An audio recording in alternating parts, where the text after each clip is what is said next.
പ്രിയനേ, നീ ഈ പ്രപഞ്ചത്തിലേക്ക് കണ്ണു തുറന്ന ആ നിമിഷം മുതൽ നിന്റെ ഓരോ ചലനവും ഞാൻ നിരീക്ഷിച്ചുകൊണ്ടിരിക്കുകയാണ്. നിനക്ക് ചുറ്റും കാണുന്ന ഈ അനന്തമായ പ്രപഞ്ചം, ആകാശത്തിലെ കോടിക്കണക്കിന് നക്ഷത്രങ്ങൾ, അഗാധമായ സമുദ്രങ്ങൾ, അതിരുകളില്ലാത്ത വനങ്ങൾ, ഇതെല്ലാം എന്റെ വിഭൂതികളാണ്. ഈ മഹാപ്രപഞ്ചത്തിലെ വെറുമൊരു കണിക മാത്രമാണ് നീയെന്ന് നിനക്ക് തോന്നാം. എന്നാൽ നീ അറിയുക, ഈ പ്രപഞ്ചം മുഴുവൻ നിന്റെ ഉള്ളിലുണ്ട്. പ്രപഞ്ചത്തിന്റെ ചൈതന്യം ഏതാണോ അതുതന്നെയാണ് നിന്റെ ഉള്ളിലും കുടികൊള്ളുന്നത്. മനുഷ്യനായി ജനിക്കുക എന്നത് ഒരു സാധാരണ കാര്യമല്ല. പ്രപഞ്ചത്തിലെ ലക്ഷക്കണക്കിന് ജീവജാലങ്ങൾ, പക്ഷികൾ, മൃഗങ്ങൾ, സസ്യങ്ങൾ, ഇവയെല്ലാം അവയുടെ പ്രകൃതിക്കനുസരിച്ച് മാത്രം ജീവിക്കുന്നു. ഒരു സിംഹത്തിന് തന്റെ ഇരയോട് ദയ തോന്നാനോ ഒരു പാമ്പിന് സ്നേഹിക്കാനോ കഴിയില്ല. എന്നാൽ നിനക്ക് ഞാൻ നൽകിയത് തിരിച്ചറിവെന്ന വലിയ വരദാനമാണ്. ഏതാണ് ശരി, ഏതാണ് തെറ്റ് എന്ന് തീരുമാനിക്കാനുള്ള അധികാരം ഞാൻ നിനക്ക് നൽകി. പുണ്യങ്ങളുടെയും കർമ്മങ്ങളുടെയും വലിയൊരു ശേഖരം നിന്റെ മുൻഗാമികളിൽ നിന്നും നിനക്ക് ലഭിച്ചതുകൊണ്ടാണ് നീ ഇന്ന് ഈ രൂപത്തിൽ എന്റെ മുന്നിൽ നിൽക്കുന്നത്. എന്നിട്ടും നീ എന്തിനാണ് നിന്റെ ഈ ജന്മത്തെ വില കുറച്ചു കാണുന്നത്? നീ പലപ്പോഴും നിന്റെ കുറവുകളെക്കുറിച്ചോർത്ത് സങ്കടപ്പെടാറുണ്ട്. നിന്റെ രൂപത്തെക്കുറിച്ചോ നിന്റെ സമ്പത്തിനെക്കുറിച്ചോ നിന്റെ സാഹചര്യങ്ങളെക്കുറിച്ചോ നീ പരാതിപ്പെടുന്നു. എന്നാൽ നിന്റെ ഉള്ളിൽ വസിക്കുന്ന ഞാൻ നിന്റെ ബാഹ്യരൂപത്തെയല്ല നോക്കുന്നത്. ഒരു മൺവിളക്കിന്റെ ഭംഗിയല്ല, അതിൽ കത്തുന്ന തിരിയുടെ തെളിച്ചമാണ് പ്രധാനം. നിന്റെ ഉള്ളിൽ ഞാൻ ഒരു വിളക്ക് വെച്ചിട്ടുണ്ട്, നന്മയുടെയും സത്യത്തിന്റെയും വിളക്ക്. ആ വിളക്ക് തെളിഞ്ഞു നിൽക്കുമ്പോൾ നീ ദൈവീകതയുടെ ഭാഗമാകുന്നു. എന്നാൽ അസൂയയുടെ പുകപടലങ്ങൾ ആ വിളക്കിനെ മൂടുമ്പോൾ, ക്രോധത്തിന്റെ കാറ്റടിക്കുമ്പോൾ, അഹങ്കാരത്തിന്റെ മറകൾ അതിനെ മറയ്ക്കുമ്പോൾ നീ ഇരുട്ടിലേക്ക് വീണുപോകുന്നു. ആ ഇരുട്ടിൽ നിന്നാണ് നീ തെറ്റായ തീരുമാനങ്ങൾ എടുക്കുന്നത്. നല്ല വ്യക്തിയാവുക എന്നത് ഒരു കിരീടം ധരിക്കുന്നതുപോലെയല്ല, അതൊരു ശീലമാണ്. നീ ചെയ്യുന്ന ഓരോ ചെറിയ നന്മയും നിന്റെ ആത്മാവിനെ ശുദ്ധീകരിക്കും. നീ മറ്റൊരാൾക്ക് നൽകുന്ന ഒരു തുള്ളി വെള്ളമോ ജീവിതത്തിൽ തളർന്നു നിൽക്കുന്നവന് നൽകുന്ന ഒരു പുഞ്ചിരിയോ കേവലം ഒരു പ്രവൃത്തിയല്ല, അത് എന്റെ പാദങ്ങളിൽ നീ അർപ്പിക്കുന്ന പുഷ്പമാണ്. നന്മയെന്നാൽ പാപങ്ങൾ ചെയ്യാതിരിക്കുക എന്ന് മാത്രമല്ല അർത്ഥം. അറിഞ്ഞോ അറിയാതെയോ നീ ചെയ്യുന്ന തെറ്റുകൾ തിരിച്ചറിയാനുള്ള വിവേകമാണ് നന്മ. തന്റെ വീഴ്ചകളിൽ നിന്ന് പാഠം പഠിക്കുന്നവനാണ് യഥാർത്ഥ ജ്ഞാനി. നീ തെറ്റ് ചെയ്തുവെന്ന് നിനക്ക് തോന്നുമ്പോൾ, നിന്റെ മനസാക്ഷി നിന്നെ വേദനിപ്പിക്കുന്നുണ്ടെങ്കിൽ നീ അറിയുക, നിന്റെ ഉള്ളിലെ ഞാൻ നിന്നോട് സംസാരിക്കുകയാണ്. ആ വേദന നിന്നെ നന്നാക്കാനുള്ള എന്റെ വഴിയാണ്. നീ നിന്റെ സഹജീവികളോട് പെരുമാറുന്ന രീതിയാണ് നിന്റെ യഥാർത്ഥ ഭക്തി. ക്ഷേത്രത്തിൽ വന്ന് എനിക്ക് അർച്ചന നടത്തുന്നതിനേക്കാൾ വിശക്കുന്നവന് ഭക്ഷണം നൽകുന്നതാണ് എനിക്ക് പ്രിയങ്കരം. കാരണം ആ മനുഷ്യന്റെ വിശപ്പിൽ ഞാനുണ്ട്. നീ മറ്റുള്ളവരെ താഴ്ത്തിക്കെട്ടുമ്പോൾ, നീ അവരെ പരിഹസിക്കുമ്പോൾ, നീ യഥാർത്ഥത്തിൽ പരിഹസിക്കുന്നത് എന്നെയാണ്. കാരണം എല്ലാ ശരീരങ്ങളിലും ആത്മാവായിരിക്കുന്നത് ഞാനാണ്. നിന്റെ വാക്കുകൾ മറ്റൊരാളുടെ മുറിവിൽ മരുന്നാകുന്നുണ്ടെങ്കിൽ, നിന്റെ സാന്നിധ്യം മറ്റൊരാൾക്ക് ധൈര്യം നൽകുന്നുണ്ടെങ്കിൽ, നീ എന്നിലേക്ക് ഏറ്റവും അടുത്തെത്തിയിരിക്കുന്നു. നന്മയുടെ പാത എപ്പോഴും സുഖകരമായിരിക്കില്ല. സത്യത്തിന്റെ വഴിയിൽ മുള്ളുകളുണ്ടാകാം. എല്ലാവരും നിന്നെ കുറ്റപ്പെടുത്തിയേക്കാം. പക്ഷേ ഓർക്കുക, നീ സത്യത്തോടൊപ്പം നിൽക്കുമ്പോൾ നീ എന്നോടൊപ്പമാണ് നിൽക്കുന്നത്. ലോകം മുഴുവൻ നിനക്കെതിരായാലും ഞാൻ നിന്റെ കൂടെയുണ്ടാകും. നിന്റെ ഉള്ളിലെ വെളിച്ചം ഒരിക്കലും അണയാൻ അനുവദിക്കരുത്. ജീവിതത്തിന്റെ ഓരോ ഘട്ടത്തിലും നീ സ്വയം ചോദിക്കുക, ഞാൻ ചെയ്യുന്നത് ശരിയാണോ? ആ ചോദ്യത്തിനുള്ള ഉത്തരം നിന്റെ ആത്മാവ് നൽകും. ആ മറുപടി അനുസരിച്ച് നീ പ്രവർത്തിക്കൂ. ഒരു നല്ല വ്യക്തിയായി ജീവിക്കുക എന്നത് ഈ പ്രപഞ്ചത്തിന് നീ നൽകുന്ന ഏറ്റവും വലിയ സമ്മാനമാണ്. നിന്റെ ജീവിതം മറ്റുള്ളവർക്ക് ഒരു വഴികാട്ടിയാകട്ടെ. സ്നേഹത്തിലും കരുണയിലും അധിഷ്ഠിതമായ ഒരു ലോകം നിന്റെ ഉള്ളിൽ നിന്നും തുടങ്ങട്ടെ. നിനക്ക് ഞാൻ നൽകിയ ഏറ്റവും വലിയ ആയുധം നിന്റെ നാവാണ്, നിന്റെ വാക്കുകളാണ്. ഈ പ്രപഞ്ചം തന്നെ സൃഷ്ടിക്കപ്പെട്ടത് ഒരു ശബ്ദത്തിൽ നിന്നാണ്. വാക്കുകൾക്ക് ജീവനുണ്ട്. നീ പുറപ്പെടുവിക്കുന്ന ഓരോ വാക്കും പ്രപഞ്ചത്തിലേക്ക് വിക്ഷേപിക്കപ്പെടുന്ന ഒരു ഊർജ്ജമാണ്. അതൊരിക്കലും നശിക്കുന്നില്ല. അതുകൊണ്ട് നീ സംസാരിക്കുമ്പോൾ അങ്ങേയറ്റം ശ്രദ്ധാലുവായിരിക്കണം. നിന്റെ വാക്കുകൾ നിന്റെ വ്യക്തിത്വത്തിന്റെ കണ്ണാടിയാണ്. ഒരു വാക്കുകൊണ്ട് ഒരാളെ കൊല്ലാം, ഒരു വാക്കുകൊണ്ട് ഒരാളെ ജീവിപ്പിക്കാം. ഒരു നല്ല മനുഷ്യന്റെ നാവിൽ നിന്ന് വീഴുന്ന വാക്കുകൾ തണുത്ത ജലം പോലെ മറ്റുള്ളവരുടെ ഉള്ളിലെ അഗ്നിയെ കെടുത്തുന്നതാകണം. നീ സത്യം പറയണം, അതിൽ യാതൊരു സംശയവുമില്ല. പക്ഷേ ആ സത്യം മറ്റൊരാളെ തകർക്കാൻ വേണ്ടിയാകരുത്. ക്രൂരമായ സത്യത്തേക്കാൾ സ്നേഹത്തോടെയുള്ള മൗനമാണ് ചിലപ്പോൾ ശ്രേഷ്ഠം. നിന്റെ വാക്ക് ഒരമ്പു പോലെയാണ്. ഒരിക്കൽ അത് വില്ലിൽ നിന്ന് വിട്ടുപോയാൽ പിന്നെ നിനക്കത് തിരിച്ചെടുക്കാൻ കഴിയില്ല. നീ ദേഷ്യത്തിൽ പറയുന്ന ഒരു വാക്ക് ഒരുപക്ഷെ നീ അപ്പോൾ തന്നെ മറന്നേക്കാം. പക്ഷേ അത് ആരുടെ ഹൃദയത്തിലാണോ തറച്ചത്, അവിടെ അത് ആജീവനാന്തം ഒരു മുറിവായി അവശേഷിക്കും.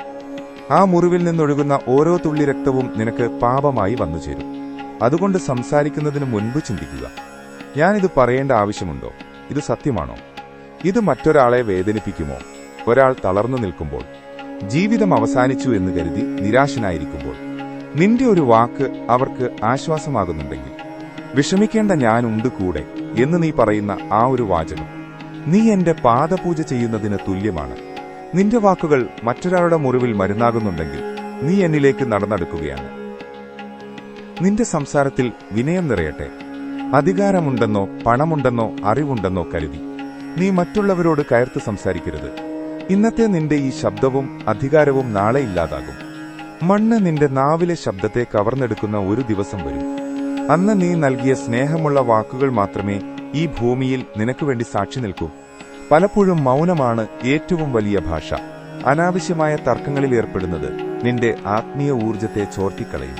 നിന്നെ പരിഹസിക്കുന്നവരോടും നിന്നെ നിന്ദിക്കുന്നവരോടും വാക്കുകൾ കൊണ്ട് യുദ്ധം ചെയ്യരുത്. അവിടെ നിന്റെ മൗനം ഒരു കവചമാകട്ടെ. ആ മൗനത്തിലൂടെ നീ എന്നെയാണ് വിളിക്കുന്നത്. നിശബ്ദത പാലിക്കേണ്ടിടത്ത് മൗനം പാലിക്കാനും, അനീതി കണ്ടാൽ ധർമ്മത്തിനു വേണ്ടി സിംഹഗർജനമായി മാറാനും നിനക്ക് കഴിയണം. നിന്റെ വാക്കുകൾ സത്യത്തിന്റെ പക്ഷത്തായിരിക്കണം.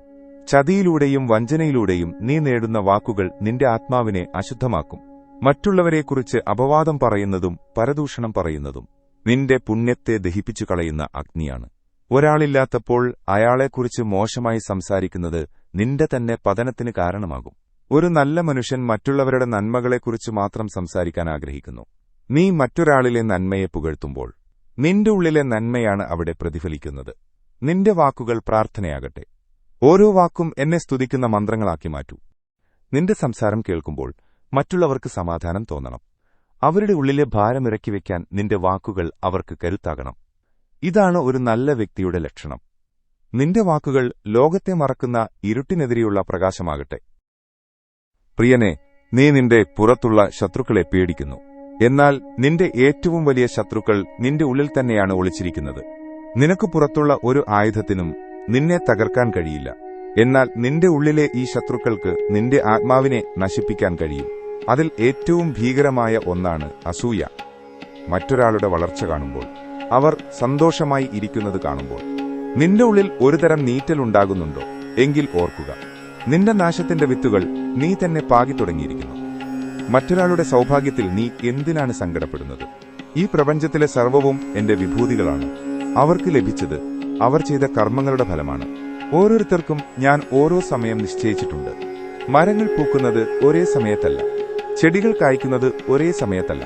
നിനക്കുള്ളത് നിന്റെ സമയത്ത് നിനക്ക് ലഭിക്കും. അസൂയ എന്നത് നിന്റെ ആത്മാവിനെ കാർന്നു തിന്നുന്ന തുരുമ്പാണ്. അത് നിന്റെ സമാധാനം കെടുത്തും, നിന്റെ ബുദ്ധിയെ ഇരുട്ടിലാക്കും. മറ്റൊരാളുടെ സന്തോഷത്തിൽ ഹൃദയപൂർവ്വം സന്തോഷിക്കാൻ നിനക്ക് കഴിയുന്നുണ്ടെങ്കിൽ നീ നിന്റെ ഉള്ളിലെ ഈശ്വരനെ തിരിച്ചറിഞ്ഞു കഴിഞ്ഞു. സ്നേഹമുള്ളവന് മാത്രമേ അസൂയയെ ജയിക്കാൻ കഴിയൂ. നീ നിന്നെ മറ്റുള്ളവരുമായി താരതമ്യം ചെയ്യുന്നത് നിർത്തൂ. നീ അതുല്യനാണ്. നിന്റെ പാത വ്യത്യസ്തമാണ്. നീ നിന്റെ ക്രോധത്തെക്കുറിച്ച് ചിന്തിക്കൂ. ദേഷ്യം വരുമ്പോൾ നിന്റെ ശരീരത്തിലും മനസ്സിലും സംഭവിക്കുന്നത് നീ കാണുന്നുണ്ടോ? നിന്റെ കണ്ണുകൾ ചുവക്കുന്നു, ഹൃദയം വേഗത്തിൽ മിടിക്കുന്നു, നിന്റെ വാക്കുകൾ വിഷലിപ്തമാകുന്നു. ആ നിമിഷം നിന്റെ വിവേകം പൂർണ്ണമായും നഷ്ടപ്പെടുന്നു. ഒരു നിമിഷത്തെ ആ ദേഷ്യം കൊണ്ട് നീ തകർക്കുന്നത് വർഷങ്ങളായി നീ പടുത്തുയർത്തിയ ബന്ധങ്ങളെയും സ്നേഹത്തെയുമാണ്. ദേഷ്യം നിന്റെ ബുദ്ധിയെ മറയ്ക്കുന്ന ഒരു പുകപടലമാണ്. ദേഷ്യം വരുമ്പോൾ നീ മനുഷ്യനല്ലാതായി മാറുന്നു. അത് നിന്റെ വിവേചനാധികാരത്തെ ദഹിപ്പിച്ചു കളയും.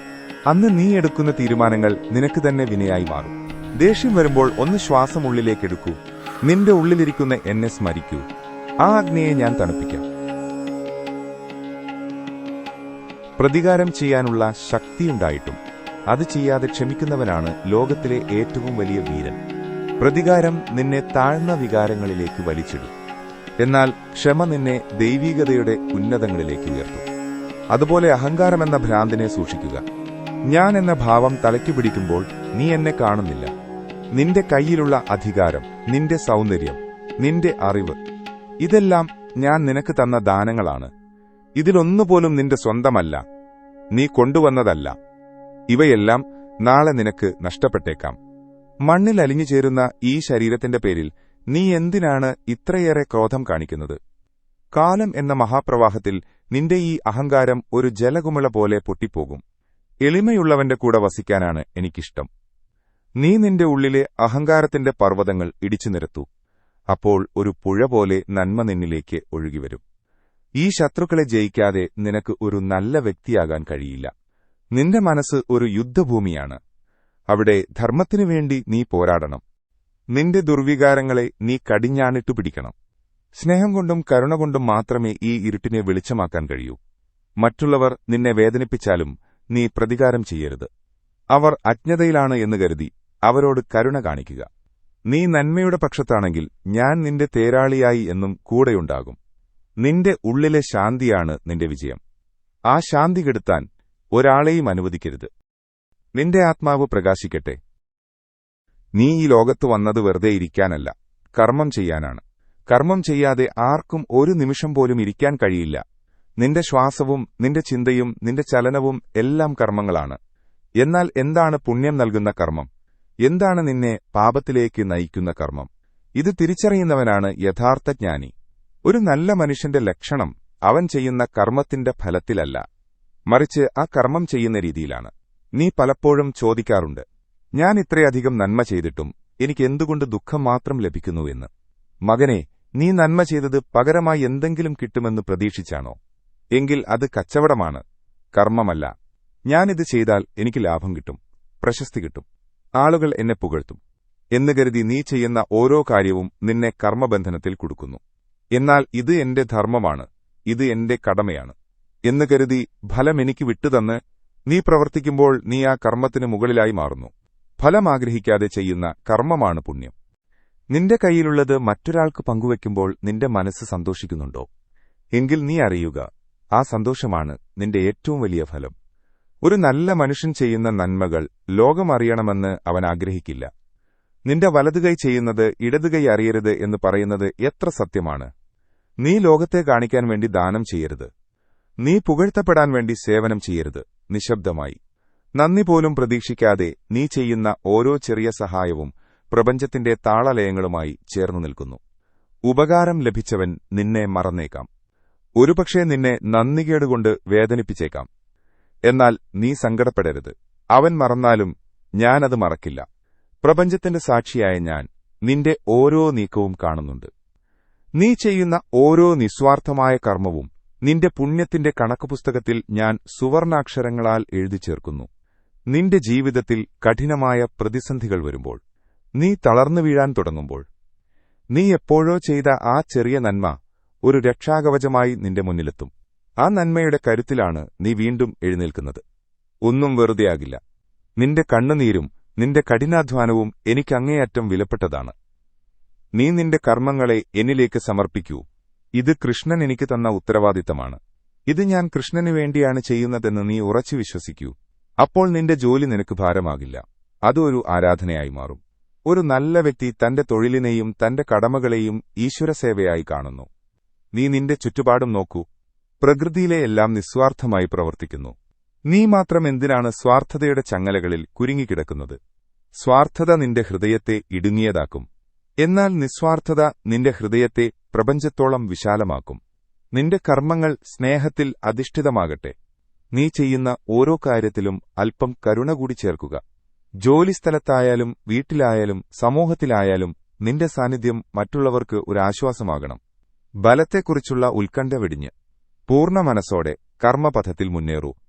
വിജയം വരുമ്പോൾ അഹങ്കരിക്കാതെയും പരാജയം വരുമ്പോൾ തളരാതെയും ഇരിക്കുന്നവനാണ് എന്റെ പ്രിയപ്പെട്ട ഭക്തൻ. നീ നിന്റെ ധർമ്മം പാലിച്ച് മുന്നോട്ടു പോകൂ. നിന്റെ കൈപിടിച്ച് ഞാൻ നിനക്ക് മുന്നിലുണ്ടാകും. നീ എത്രത്തോളം ഉയരങ്ങളിലേക്ക് പോകുന്നുവോ അത്രത്തോളം വിനയമുള്ളവനാകാൻ നീ പഠിക്കണം. ലോകം നിന്റെ വിദ്യയെയും നിന്റെ പണത്തെയും നിന്റെ അധികാരത്തെയും കണ്ട് ആശ്ചര്യപ്പെട്ടേക്കാം. എന്നാൽ ആ വിദ്യയും പണവും നിനക്ക് അഹങ്കാരമാണ് നൽകുന്നതെങ്കിൽ നീ നേടിയതെല്ലാം വെറും പാഴ്വസ്തുക്കളാണെന്ന് തിരിച്ചറിയണം. വിദ്യ നൽകുന്നത് വിനയമാണ്. യഥാർത്ഥ അറിവ് ലഭിച്ച ഒരാൾ സമുദ്രം പോലെ ശാന്തനാകുന്നു. അവന്റെ ഉള്ളിൽ തിരമാലകളുടെ ഇരമ്പലുകൾ ഉണ്ടാവില്ല. കാരണം താൻ എത്രമാത്രം അറിയാനുണ്ട് എന്ന തിരിച്ചറിവ് അവനെ വിനീതനാക്കുന്നു. വിനയം എന്നത് നിന്റെ ബലഹീനതയല്ല, അത് നിന്റെ ആത്മീയമായ ഔന്നത്യമാണ്. നീ എത്ര വലിയവനായാലും നിന്റെ വേരുകൾ എന്നും മണ്ണിലായിരിക്കണം. ഭൂമിയിൽ ചവിട്ടി നടക്കാൻ നിനക്ക് മടി തോന്നരുത്. നീ എവിടെ നിന്ന് വന്നുവോ അവിടേക്ക് തന്നെ നിനക്ക് മടങ്ങേണ്ടതുണ്ട്. നിനക്ക് താഴെയുള്ളവരോട് നീ എങ്ങനെ പെരുമാറുന്നു എന്നതിലാണ് നിന്റെ യഥാർത്ഥ സ്വഭാവം ഇരിക്കുന്നത്. നിന്നെക്കാൾ കരുത്തുള്ളവരോടോ സമ്പന്നരോടോ വിനയം കാണിക്കുന്നത് സ്വാഭാവികമാണ്. എന്നാൽ നിന്നേക്കാൾ ദരിദ്രനായവനോട്, നിനക്ക് കീഴിൽ ജോലി ചെയ്യുന്നവനോട്, സമൂഹത്തിൽ അവഗണിക്കപ്പെട്ടവനോട് നീ കാണിക്കുന്ന ആദരവും സ്നേഹവുമാണ് നിന്റെ വ്യക്തിത്വം. അവരിൽ ഓരോരുത്തരിലും ഞാനുണ്ട് എന്ന് നീ മറക്കരുത്. അവരെ പരിഹസിക്കുമ്പോൾ നീ നിന്നെ തന്നെയാണ് താഴ്ത്തുന്നത്. അധികാരത്തിന്റെ തിളക്കത്തിൽ കണ്ണഞ്ചി പോകരുത്. ഈ കസേരയും ഈ പദവിയും ഇന്ന് നിന്റേതാണ്, നാളെ അത് മറ്റൊരാളുടേതാകും. മാറ്റമില്ലാത്തത് നിന്റെ നന്മയ്ക്ക് മാത്രമാണ്. മനുഷ്യൻ വെറും മണ്ണിലേക്ക് മടങ്ങേണ്ടവനാണ് എന്ന് നീ എപ്പോഴും ഓർക്കുക. ഈ ഭൂമിയിൽ നിന്ന് നീ ഒന്നും കൊണ്ടുവന്നിട്ടില്ല. നീ ഇവിടുന്ന് ഒന്നും കൊണ്ടുപോകുകയുമില്ല. ഇടക്കാലത്ത് ഞാൻ നിനക്ക് തന്ന ഈ ചെറിയ സൗകര്യങ്ങൾ കണ്ട് നീ എന്തിനാണ് അഹന്ത കാണിക്കുന്നത്? നിന്റെ കയ്യിലുള്ള അധികാരം മറ്റുള്ളവരെ സഹായിക്കാൻ വേണ്ടിയാണ്, അവരെ ഭരിക്കാനല്ല. എളിമയുള്ളവന്റെ ഹൃദയത്തിൽ വസിക്കാനാണ് എനിക്ക് ഏറ്റവും ഇഷ്ടം. നീ നിന്നെ തന്നെ ശൂന്യമാക്കൂ. നിന്റെ ഉള്ളിലെ ഞാൻ എന്ന ഭാവം ഒഴിഞ്ഞു പോകുമ്പോൾ മാത്രമേ എനിക്ക് നിന്നിലേക്ക് നിറയാൻ കഴിയൂ. ഒരു പാത്രം നിറഞ്ഞു കവിഞ്ഞു നിൽക്കുമ്പോൾ അതിലേക്കൊന്നും ഒഴിക്കാൻ കഴിയില്ല. അതുപോലെ അഹങ്കാരം നിറഞ്ഞ മനസ്സിൽ ഈശ്വരചിന്തയ്ക്ക് സ്ഥാനമില്ല. വിനയം ഒരു കവചമാണ്. അത് നിന്നെ അനാവശ്യമായ തർക്കങ്ങളിൽ നിന്നും ശത്രുതയിൽ നിന്നും സംരക്ഷിക്കും. വിനയമുള്ള ഒരാളെ തോൽപ്പിക്കാൻ ആർക്കും കഴിയില്ല. കാരണം അയാൾ തോൽക്കാൻ നേരത്തെ തന്നെ തയ്യാറായവനാണ്. ആരുടെ മുന്നിലും തല കുനിക്കാൻ മടിയില്ലാത്തവന്റെ തലയിലാണ് ഞാൻ എന്റെ അനുഗ്രഹവർഷം ചൊരിയുന്നത്. മറ്റുള്ളവർ നിന്നെ സ്തുതിക്കുമ്പോൾ ആ സ്തുതികൾ എന്നിലേക്ക് സമർപ്പിക്കൂ. അപ്പോൾ നിന്റെ ഉള്ളിൽ അഹങ്കാരം തലപൊക്കില്ല. മറ്റുള്ളവർ നിന്നെ നിന്ദിക്കുമ്പോൾ അത് നിന്റെ കർമ്മഫലമായി കണ്ട് പുഞ്ചിരിയോടെ സ്വീകരിക്കൂ. ഒരു നല്ല വ്യക്തിയാവുക എന്നാൽ വിനയത്തിന്റെ പാഠങ്ങൾ ജീവിതത്തിൽ പകർത്തുക എന്നാണ്. നിന്റെ വാക്കുകളിലും നോട്ടത്തിലും പ്രവൃത്തിയിലും എളിമ നിറയട്ടെ. അപ്പോൾ നീ സംസാരിക്കാതെ തന്നെ നിന്റെ വ്യക്തിത്വം പ്രകാശിക്കും. നീ ലോകത്തിന്റെ വെളിച്ചമായി മാറും. വിനയത്തോടെയുള്ള ഒരു ജീവിതം നീ നയിക്കൂ. നിന്റെ എല്ലാ ഉയർച്ചകളിലും നിന്റെ നിഴലായി ഞാൻ കൂടെയുണ്ടാകും. നിന്റെ വിനയമാണ് എന്നെ നിന്നിലേക്ക് ആകർഷിക്കുന്നത്. ഹരേ കൃഷ്ണ. സർവം കൃഷ്ണാർപ്പണം.